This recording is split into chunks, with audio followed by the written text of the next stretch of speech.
ராமநாதபுரம் மாவட்டம் கமுதியில் நாளை நடைபெறும் புரட்சித் தலைவி அம்மாவின் பிறந்தநாள் நிகழ்ச்சியில் கலந்து கொள்வதற்காக வருகை தரும் அஇஅதிமுக பொதுச் செயலாளர் புரட்சித்தாய் சின்னம்மாவை வரவேற்கும் விதமாக மதுரையில் கழக நிர்வாகிகள் சுவரொட்டிகளை ஒட்டியுள்ளது பலரது கவனத்தையும் ஈர்த்துள்ளது.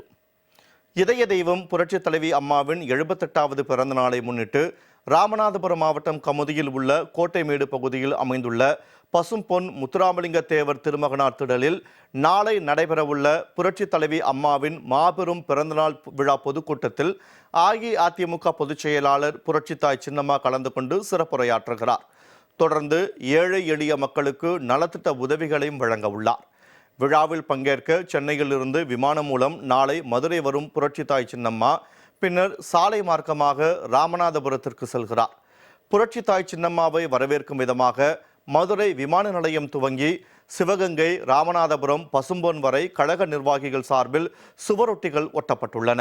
2026 எதிரிகளையும் துரோகிகளையும் வீழ்த்த வருகை தரும் புரட்சித்தாய் சின்னம்மா அவர்களே வருக வருக என்பன போன்ற பல்வேறு வாசகங்கள் அடங்கிய சுவரொட்டிகள் புரட்சித்தாய் சின்னம்மாவை வரவேற்று வழிநெடுகிலும் ஒட்டப்பட்டுள்ளது பலரது கவனத்தையும் ஈர்த்துள்ளது.